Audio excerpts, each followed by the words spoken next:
اس لیے آپ ان کے دھوکے میں نہ آئیں.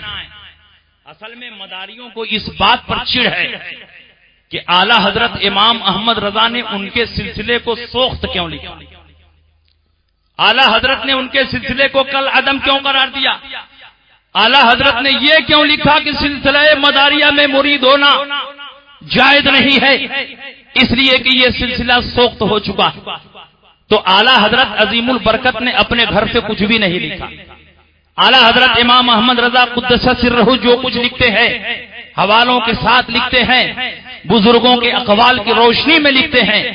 سبع سنابل شریف میں میر عبد الواحد بلگرامی قدس سرہ السامی رحمت اللہ علیہ نے خود ہی تفصیل کے ساتھ سلسلہ مداریہ کے سوخت ہونے کا واقعہ تحریر فرمایا اور یہ لکھا ہے کہ سلسلہ مداریہ میں اصالتاً مرید ہونا جائز اور درست نہیں. اس کا مختصر واقعہ یہ ہے کہ حضرت بدیع الدین قطب المدار رضی اللہ تعالیٰ عنہ جو اکابر اولیاء کرام میں سے ان کی بزرگی کرامت اور اللہ کی بارگاہ میں محبوبیت اور مقبولیت سے کسی کو انکار نہیں. تمام سنی صحیح العقیدہ مسلمان حضرت بدیع الدین قطب المدار کو اپنا پیشوا اور رہنما مانتے ہیں، اپنا بزرگ تسلیم کرتے ہیں، ان کو قطب اور ولی مانتے ہیں، لیکن گمراہ ہوئے ان کے سلسلے کے مریدین. حضرت شیخ حضرت علامہ میر سید عبد الواحد بلگرامی رحمت اللہ علیہ سبع سنابل شریف میں تحریر فرماتے ہیں کہ قطب مدار صاحب ایک مدت تک کالپی شریف میں مقیم رہے اور اس وقت کالپی ایک ریاست تھی اور اس ریاست کے والی ایک ایسے انسان تھے جو نہایت متقی اور پرہیزگار، غریبوں کا خیال رکھنے والے، بزرگوں سے محبت کرنے والے، درویشوں کی عزت و تکریم کرنے والے تھے. ان کا نام تھا قادر بخش.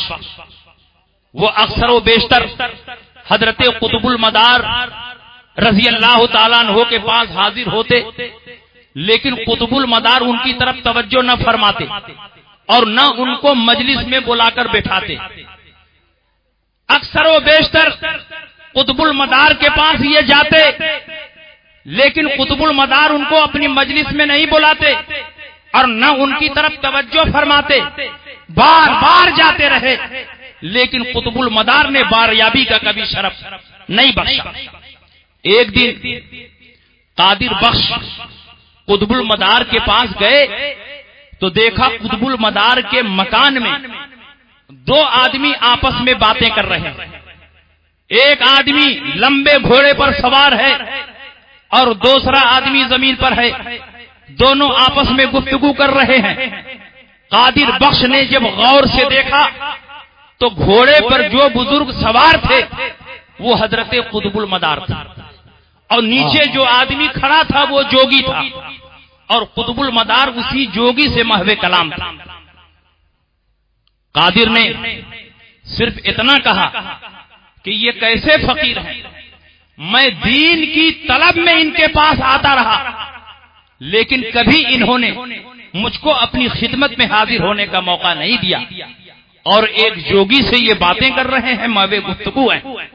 اتنا کہنے کے بعد چل دیا.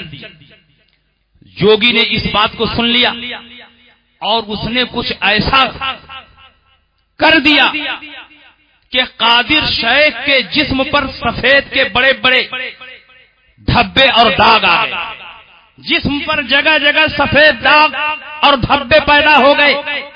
قادر بخش بہت پریشان ہوا اور بھاگتا ہوا اپنے پیر و مرشد حضرت شیخ سراج رحمت اللہ علیہ کی خدمت میں پہنچا اور پورا واقعہ بیان کیا. حضرت شیخ سراج رحمت اللہ علیہ نے اپنا لعاب دہن نکالا اور اس کے جسم پر جہاں جہاں سفید داغ تھا اس پر لگا دیا. سفید داغ ختم ہو گیا. قادر بخش توانا اور تندرست ہو گیا. اس کے بعد اس نے رات میں دیکھا کہ قطب المدار ہاتھ میں تلوار لیے ہوئے اس کے پاس پہنچ گئے اور اس کو قتل کرنا چاہتے ہیں. اتنے میں شیخ سراج بھی پہنچ گئے. اور کہا تم میرے مرید کو کیوں قتل کرنا چاہتے ہو؟ قطب المدار نے فرمایا کہ اس نے مجھے تکلیف دی ہے اس لیے اسے قتل کرنا چاہتا ہوں۔ شیخ سراج نے فرمایا اس نے کوئی تکلیف نہیں دی ہے، یہ دین کی طلب میں آپ کے پاس جاتا رہا اور آپ نے توجہ نہیں دی۔ میں اپنے مرید کو قتل ہونے نہیں دوں گا، میں اپنے مرید کی حفاظت کروں گا۔ دونوں میں تکرار ہوئی، دونوں میں بحث ہونے لگی، اور سبع سنابل شریف میں لکھا ہے کہ اچانک رسول پاک سید عالم صلی اللہ علیہ وسلم وہاں نمودار ہو گئے، اور انہوں نے قطب المدار سے فرمایا کہ اس بے گناہ کو کیوں تم قتل کر رہے ہو؟ یہ کون سی درویشی ہے؟ قطب المدار نے کہا کہ فقیر کی تلوار نیام سے باہر آ گئی ہے تو کسی نہ کسی پر وار ضرور ہوگا، یا رسول اللہ آپ بتائیں کہ کس پر وار کروں؟ حضرت شیخ سراج آگے بڑھے، انہوں نے کہا کہ اگر تم وار ہی کرنا چاہتے ہو تو تمہارے وار کو میں اپنے جسم پر برداشت کرنے کے لیے تیار ہوں، لیکن میں اپنے مرید کو تکلیف نہیں پہنچنے دوں گا۔ حضرت قطب المدار نے فرمایا اچھا تم میرے وار کو برداشت کر پاؤ گے؟ کہا ہاں۔ کہا جاؤ، میں نے تم کو سوخت کیا، میں نے تم کو جلا دیا۔ ان کا نام سراج تھا، سراج کا معنی چراغ، اور قطب المدار نے فرمایا تجھے سوخت کیا تو وہیں سے ان کا لقب ہوا سوختہ، یعنی جلتا ہوا چراغ۔ اسی دن سے آپ کو سراج الدین سوختہ رحمت اللہ علیہ کہا جانے لگا۔ آپ نے محسوس کیا کہ آپ کے بدن میں جلن تپش ہو رہی ہے، اور زندگی کے آخری لمحے تک آپ اپنے بدن کے باطن میں تپش اور سوزش محسوس کرتے رہے۔ لیکن آپ نے بھی اسی مجلس میں قطب المدار سے کہا کہ تم نے مجھے سوخت کیا تو میں نے تمہارے تمام مریدین کو گمراہ کیا۔ قطب المدار نے کہا میرے کتنے مریدین ہی ہیں، گنتی کے چند مرید ہیں، اور آج سے میں کسی کو مرید بھی نہیں کروں گا، اور رہ گئی اجازت و خلافات تو نہ میں نے کسی کو دی ہے نہ آئندہ دوں گا۔ حضرت قطب المدار صاف فرما رہے ہیں کہ میں نے اپنی اجازت و خلافت نہ کسی کو دی ہے نہ آئندہ دوں گا۔ جب انہوں نے کسی کو اجازت و خلافت دی ہی نہیں تو سلسلہ مداریہ میں بیعت کا سلسلہ کیسے جاری ہو رہا ہے؟ جو پیر مرید کرے، جس سلسلے میں مرید کرے، اس سلسلے سے اجازت و خلافت لازم اور ضروری ہے، اور قطب المدار رحمت اللہ علیہ نے کسی کو بھی اجازت و خلافت نہیں دی، اس لیے سلسلہ مداریہ میں مرید ہونا ہرگز جائز نہیں ہے۔ لیکن جب موت کا وقت قریب آیا، حضرت قطب المدار نے اپنی فراست باطنی سے اور مومنانہ فراست سے سمجھ لیا کہ چونکہ ایک عارف باللہ فقیر نے میرے مریدین کو گمراہ کیا ہے، اس لیے میرے مریدین میری زندگی میں نہ صحیح لیکن میرے مرنے کے بعد بددیانتی ضرور کریں گے۔ قطب المدار نے بہت پہلے دیکھ لیا کہ میرے مریدین بددیانتی کریں گے، اسی لیے انتقال سے پہلے بڑے بڑے بزرگوں اور بڑے بڑے شیوخ کی بارگاہ میں قطب المدار نے خط لکھا، اور اس میں یہ لکھا کہ میں نے اپنے سلسلے کی کسی کو اجازت و خلافت نہیں دی ہے، اگر کوئی میرے سلسلے میں کسی کو مرید کرے تو آپ حضرات اپنے اپنے علاقے میں لوگوں کو بتائیں اور میرے سلسلے میں مرید کرنے سے لوگوں کو منع کریں۔ چنانچہ حضرت شیخ سعد رحمت اللہ علیہ کے پاس بھی آپ کا ایک خط پہنچا، اس میں لکھا تھا کہ میں نے اپنے سلسلے کی کسی کو اجازت و خلافت نہیں دی ہے، اس لیے کسی کو بھی میرے سلسلے میں مرید کرنے نہ دیا جائے۔ حضرت شیخ سعد رحمت اللہ علیہ نے اپنے علاقے میں بے شمار مداریوں کو اس سلسلے سے ہٹا کر اپنے سلسلے میں داخل فرمایا، اور جہاں جہاں آپ کے خطوط پہنچے وہاں وہاں مشائخ اور بزرگان دین نے لوگوں کو بتایا کہ حضرت مدار صاحب نے کسی کو بھی اجازت و خلافت نہیں دی ہے، اس لیے اس سلسلے میں اگر کوئی آپ کو مرید کر رہا ہے تو اس سلسلے میں مرید ہونا ہرگز آپ کے لیے جائز نہیں ہے۔ میں پوچھنا چاہتا ہوں کہ تم کیسے مداری ہو گئے؟ حضرت قطب المدار رحمت اللہ علیہ نے تو کسی کو مرید بنایا ہی نہیں، تو پھر سلسلہ مداریہ میں یہ بیعت اور ارادت کا سلسلہ کیوں جاری ہے؟ یہ سلسلہ تو منقطع ہو چکا ہے، ختم ہو چکا ہے، پھر سلسلہ مداریہ میں بیعت و ارادت کا سلسلہ کیوں چل رہا ہے؟ اور حضرت قطب المدار نے اور عالم باللہ فقیر سراج الدین سوختہ نے فرما دیا تھا کہ تمہارے مریدین گمراہ ہوں گے. تو آج اپنی آنکھوں سے دیکھ لیجئے سلسلے مداریہ کے مریدین اکثر و بیشتر گمراہ ہیں. نہ نماز سے مطلب ہے، نہ روزہ سے مطلب ہے، نہ کتاب و سنت سے مطلب ہے، بلکہ بھانگ اور افیم کھا کر مزار پر پڑے رہتے ہیں اور کہتے ہیں ہم اپنے پیر کی محبت میں ایسا کر رہے ہیں، پیر کی محبت میں جو کچھ بھی کرو یہ جائز اور درست. بتاؤ کیا پیر کی محبت میں بھانگ کھانا جائز ہے؟ کیا پیر کی محبت میں افیم کھانا جائز ہے؟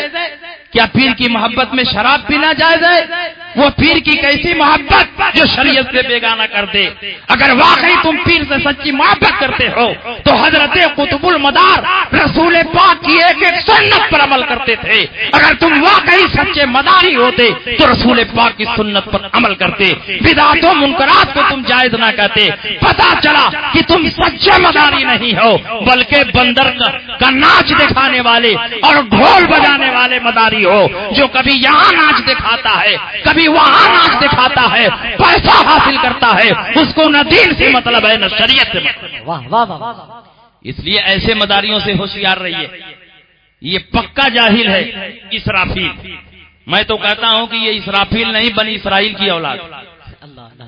یہ کہہ رہا تھا کہ اعلیٰ حضرت کے زمانے میں میں پیدا ہوا ہوتا تو بتا دیا ہوتا. ارے تو کیا اعلیٰ حضرت کو بتاتا؟ مولوی اشرف علی تھانوی کو تو ہمت نہیں ہوئی کہ اعلیٰ حضرت کے خلیفہ علامہ امجد علی سے مناظرہ کر لے. کلکتہ پہنچا اور سنا کہ علامہ امجد علی آ رہے ہیں، وہاں سے دم دگا کر بھاگا. رنگون پہنچا، جب علامہ امجد علی رنگون پہنچے وہاں سے دم دبا کر بھاگا.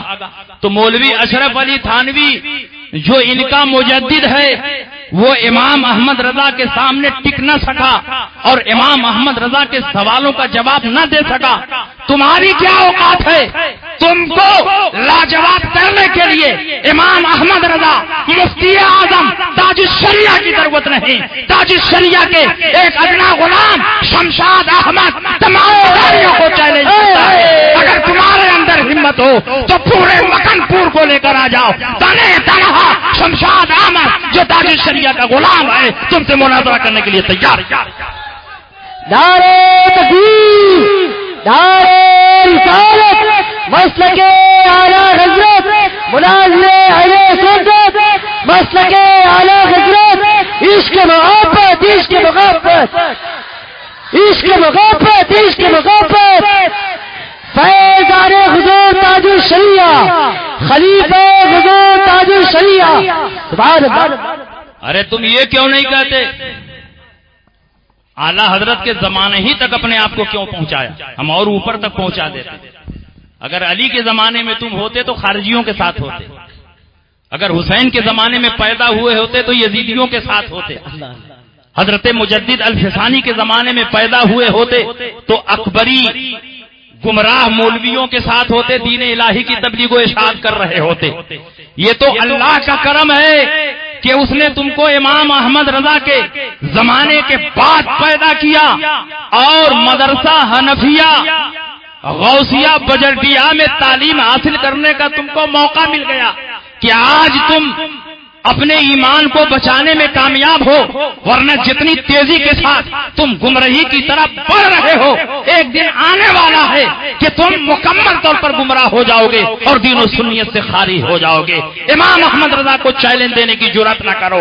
امام احمد رضا تو وہ ہے کہ 10ویں صدی ہجری کے بعد آج تک دنیا میں امام احمد رضا کے ٹکر کا نہ کوئی مجدد پیدا ہوا نہ کوئی محقق پیدا ہوا. 10ویں صدی ہجری کے مجدد علامہ جلال الدین سیوطی رحمت اللہ علیہ ہیں. انہوں نے 1000 سے زیادہ کتابیں تصنیف فرمائیں. آپ بتاؤ کہ علامہ جلال الدین سیوطی کے بعد پوری دنیا میں کون ایسا مجدد اور کون ایسا محقق ہے جس نے 1000 سے زیادہ کتابیں لکھے ہو؟ تم 11ویں صدی ہجری کو دیکھو، 12ویں صدی ہجری کو دیکھو، 13ویں صدی ہجری کو دیکھو. ان صدیوں میں چاہے ہندوستان ہو یا عالم عرب ہو کہیں ایسا کوئی محقق اور مجدد پیدا نہیں ہوا جس نے 1000 سے زیادہ کتابیں لکھی ہیں. وہ صرف بریلی کا تاجدار امام احمد رضا فاضل بریلوی ہیں جنہوں نے علامہ جلال الدین سیوطی کے بعد 1000 سے زیادہ کتابیں. نعرہ تکبیر، دار رسالت مسلک اعلی حضرت حضرت علامہ مفتی